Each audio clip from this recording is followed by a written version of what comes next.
আমি যদি বলি আল্লাহ আমি জনগণের এক মুঠ মাল কোনোদিন মারি খাই নেই, একটা টোন মারি নেই, মন মারি নেই, করোনার ভাতা মারি খাই নেই, আমি এই আকাম জীবনও করি নেই। আল্লাহ বলবে কেন করো নাই? ওই যে আল্লাহ আমার হাতে আসে নাই, তা খাবো কি? তাহলে এই টোন মারা, মন মারা, রাস্তা মারা, খাল মারা, করোনা ভাতা মারি খাওয়ার যে অপরাধ, ওই অপরাধে আমি অপরাধী না, এতে আমি অত বড় বুজুর্গ না। যদি কোনো চেয়ারম্যান এগুলো মারিয়ে না খায়, যদি কোনো মেম্বার মারিয়ে না খায়, ওই চেয়ারম্যান মেম্বার এটা কারামতি। কথা বলেন, সে হাতে পাইয়ে খাই নাই, সে পাইতে খাই নাই, আমি তো পাইনি বলে খাইনি। আমি যদি বলি আল্লাহ জীবনেও কোনোদিন রোডের মাল মারিয়ে খাইনি, আমি পিস খোয়ামো এগুলো কোনোদিন বেশি খাইনি, কেন খাও নাই? আল্লাহ ওর কন্ট্রাক্টারই আমি করি নাই, তা আমি খাবো কি? তাহলে এটা কারামতি না। যদি কোনো কন্ট্রাক্টর মারিয়ে না খাইয়ে যথাযথ কাজ করে, ওই কন্ট্রাক্টর বুজুর্গ, ওই কন্ট্রাক্টর বুজুর্গ। কথা বলেন ঠিক না? সাহাবাই কেরাম নবী পাকের কাছে জিজ্ঞাসা করেছে, হে আল্লাহর নবী, আমরা তো আপনার সামনে বসে কলেমা পড়ে মুসলমান, তাই না? নাকি বলেন? নবী পাকের চেহারা দেখে কাফের মুসলমান হয়ে গেছে, নবী পাকের চেহারা দেখে কাফের মুসলমান হয়ে গেছে, নবী পাকের উম্মতের ভিতরে আলেমদের চেহারা দেখে কাফের মুসলমান হয়ে গেছে। খাজা মঈনুদ্দিন চিশতি রহমাতুল্লাহ আলাইহির ইন্তেকালের পরে দিল্লির বিশাল ময়দানে ওনার জানাজার জন্য নামাইছে লাশ। 16 লক্ষ মুসলমান জানাজায় হাজির হয়েছে। জায়গার স্পেস আয়তন হিসাব করে বের করছে যে 16 লক্ষ মানুষ উপস্থিত হয়েছে কম বেশ। ওনার লাশ দেখার একটা সুযোগ দিয়েছে, মুসলমানরাও দেখছে, হিন্দুরাও দেখছে। তো ওই জায়গায় হিন্দুরা যারা ওনার লাশের চেহারা দেখছে, 1 লক্ষ হিন্দু জায়গায় দাঁড়ায় কলেমা পড়ে মুসলমান হয়ে গেছে। কত সাধু দেখলাম, মরার আগেও দেখলাম, পরেও দেখলাম, এইরকম চেহারা তো নেই। কথা কন না কেন? আর মুসলমান এমনিতেই বুজুর্গ হোক আর না হোক, দেখবেন মুসলমান যদি নামাজি মুসলমান হয়, যত বুড়ো হয় তত একটা চেহারা আলাদা আসে। বুড়ো হলে চেহারা বাড়ে। আরো যদি দাড়ি পেকে যায় আর লাল মেহেদি লাগায়, লোকটা যদি নিজেও ভরসা হয়, সুন্নতি পোশাক পরে, লাল একটা রুমাল মাথায় দেয়, একটা এরকম একটা মানে গোল্ডেন কালারের সানগ্লাস চশমা চোখে লাগায়, খালি দেখতে মনে চায়, খালি দেখতে মনে চায়। আমার এক ছাত্র ছিল, নাম তার মফিজ, উদয়পুর মাদ্রাসায় পড়তো আমার কাছে। ওকে বাড়িও মোল্লারহাট উদয়পুর, আমি উদয়পুর পড়াইতাম অনেক আগে, প্রায় 27-28 বছর আগের কথা। তো ওই মফিজ একদিন বলতেছে, হুজুর আমাদের বাড়ি দুটা কাঠমিস্ত্রি হিন্দু, এই 7 পাট বলতোর বাড়ি, ওরা কাঠমিস্ত্রির কাজ করে। তো আজকের নগদ ঘটনা, হুজুর আমার আব্বা হজেতে আছে কয়েকদিন আগে, ওর আব্বা হজে গেছে, চেহারাও ফর্সা, মেহেদি লাগাইয়া দাড়িকে লাল মিসমিসে মানে কুচকুচে লাল করে ফেলাইছে, টকটকে লাল। ও কালো আলো কুচকুচে, লাল আলো টকটকে, না লাল টকটকে করে ফেলাইছে। আর চশমাও সেরকম লাগাইছে, লাল একটা রুমাল মাথায়, ঘিয়ে রঙের একটা জুব্বা গায়ে, লাল একটা জায়নামাজ বিছাইয়া আলগা বারান্দায় পূর্ব দিক ফিরে বসে আমার আব্বা কোরআন শরীফ তেলাওয়াত করতেছে। মক্কা থেকে বড় একটা কোরআন শরীফ নিয়েছে, এরকম বড় বড় বড় অক্ষর, সাদা চকচকে পাতা। ওই কাঠমিস্ত্রি হিন্দু দুটো ছেলে উঠোনের পূর্ব পাশে বসে কাজ করতেছে, ওরা কয়েক দিয়ে কাঠে আমার আব্বার দিক তাকায় বসে গেছে, আর কুপায়ও না আতুরও বাইরে না, তো তাকাই রয়েছে। আমি যে বলতে চাই কি ব্যাপার, কোন দিক থেকে রয়েছে, কাজ কাট।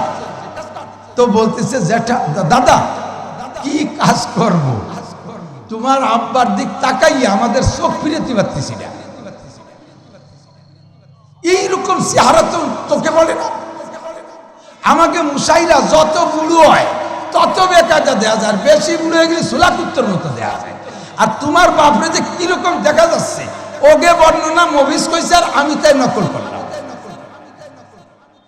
কতক্ষণ ঠিক না?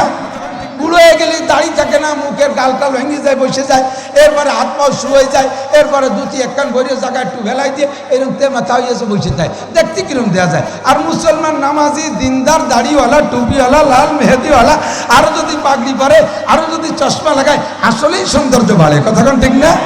এটা মুসলমানের চেহারা, এর নাম হলো সিমাহুম ফি উজুহিহিম মিন আসারিস সুজুদ। এই সিজদা করলে চেহারার ভিতরে একটা নূর চমকায়, ওই সিজদার নূর তার চেহারার ভিতরে চমকায়। আর মঈনুদ্দিন চিশতি কত বড় বুজুর্গ, তার চেহারা কেমন, আর তার নবী মুহাম্মদুর রাসূলুল্লাহ সাল্লাল্লাহু আলাইহি ওয়াসাল্লাম, তার চেহারা কেমন হতে পারে? তার চেহারা কেমন? কাফের দেখেই মুসলমান হয়ে যেত। তো এভাবেই তো 100 লক্ষ মুসলমান নিয়ে হুজুর হজ করেছেন। তো সাহাবায়ে কেরাম বলে, হুজুর আপনার নুরানি চেহারা দেখে আমরা মুসলমান হই, আপনার মৌজেজা দেখে মুসলমান হই, আপনার অনেক অলৌকিক ঘটনা দেখে আমরা ইসলাম গ্রহণ করছি, আল্লাহকে বিশ্বাস করি, আপনাকে নবী বলে মানি, তাই আমরা মোমেন। একসময় আসবে যে আপনি দুনিয়ায় থাকবেন না, উলামায়ে কেরাম শুধু আপনার উম্মতের আলেমরা সাধারণ পাবলিকের কাছে আপনার এই কিস্সাগুলো বলবে, আর শুনে শুনে তারা খতখত করে কান্দে দেবে, ও আল্লাহ, আমার নবী এত সুন্দর ছিলেন, আমার নবী এত ভালো ছিলেন, আমার নবীর চরিত্র এত ভালো ছিল, এইগুলো উলামায়ে কেরাম বলবে, আর সাধারণ পাবলিক শুনে শুনে বোকার মতো কাঁদবে, আর আপনাকে নবী বলে বিশ্বাস করবে, আল্লাহকে আল্লাহ বলে স্বীকার করবে। হুজুর, তাদেরও ঈমান আর আমাদেরও ঈমান, এই দুই ঈমানের মধ্যে কোনো ব্যস্কম হবে আল্লাহর কাছে? হুজুর বললেন, তাদের ঈমানের দাম তোমাদের ঈমানের চাইতে 100 গুণ বেশি, 100 গুণ বেশি। কারণ তারা পরিপূর্ণ প্রতিকূল উপেক্ষা করে, প্রতিকূলতা টপকাইয়া হাজারো বাধা পিছিয়ে রেখে, হাজারো বাধার মোকাবেলা করে তারা আল্লাহকে বিশ্বাস করবে, আমি নবীকে মানবে। তাদের ইমানের দাম তোমাদের ইমানের চাইতে বেশি বেশি। তোমরা তো স্বর্ণ যুগে আসছো, যে কোনো কিছু চাইলে আমি নগদে তোমাদেরকে দেখাই দিই। তোমরা বলো, নবী ওই গাছটা একটু কাছে ডাক দিয়ে নিয়ে আসেন তো, আমি ইশারা করি, ও গাছ কাছে আয়, গাছে ওই জায়গাতে কলেমা ভর্তি ভর্তি আমার কাছে চলে আসে। তোমরা বলো, ওই পাহাড়টার একটু কেসে ডাকিয়ে ডেকে কাছে আনেন তো, আমি ইশারা করি পাহাড় এদিকায়, আর পাহাড়ে কলেমা পড়তে পড়তে আমার কাছে আসে। আমি গাছতলা বসে আছি, গাছে সাপে আমাকে ফনা তুলে বাতাস দেয়, সাপে আমাকে ফনা তুলে বাতাস দেয়। এইটা তোমরা চোখে দেখো। তোমরা বলো আঙ্গুল দিয়ে ইশারা দিয়া চাঁদরে দ্বিখণ্ডিত করে জমিনে নামাইতে, আমি তা নামাই দেখাই, এটা দেখে তোমরা বিশ্বাস করো। কাজেই তোমরা হলো নগদে বিশ্বাসী। তোমাদের ঈমান তার চাইতে আমার সেই কালের ঈমান, তা উম্মতরা আমারে দেখবে না, শুধু শুনে শুনে বিশ্বাস করবে, তাদের ঈমানের দাম 100 গুণ বেশি। সুবহানাল্লাহ। কারণ তারা প্রতিকূলে ইবাদত করে। যেমন আমি আর 2-1টা উদাহরণ বলি, আমার দিক তাকান। আমি মৌলানা নাসির বেপর্দা করি না। আমার মাদ্রাসার ছাত্রীদেরকে, শিক্ষিকাদেরকে আমি সামনে করে বসে পড়াই না, দেখি না। কেন দেখি না? না দেখার কারণ হলো আমার মাদ্রাসায় ছাত্রী নাই, মহিলাই নাই, আমি দেখবো কি? আমি যদি গল্প দিই, আল্লাহ, আমি জীবনে কোনোদিন একটা ছাত্রীর মুখ দেখি নাই, আল্লাহকে দেখো নাই কেন? আমি আল্লাহ পাইনি, তো দেখো। তাহলে এই যে পর্দা করছি, এই পর্দার কারামতির চাইতে কোনো কলেজের শিক্ষক যদি বলে, সহশিক্ষাওয়ালা কলেজের শিক্ষক যদি বলে, আল্লাহ 30টা বছর মসজিদপুর কলেজে পড়াইছি, মেয়ে ছেলেরা সবাই পড়ছে, আমি একটা মেয়ের চেহারা, প্রফেসরের কারামতি আমার চাইতে 100 গুণ বেশি। কারণ আমি বেপর্দার পরিবেশ পাই নাই, তাই পর্দা করছি, আর উনি বেপর্দার পরিবেশের মধ্যে থেকে পর্দা করছে, তার কারামতি বেশি, তার কারামতি। আমি যদি বলি, আল্লাহ, আমি জনগণের 1 মুঠ মাল কোনোদিন মারি খাইনি, একটা টোন মারি নেই, মন মারি নেই, করোনার ভাতা মারি খাইনি, আমি এই আকাম জীবনও করিনি।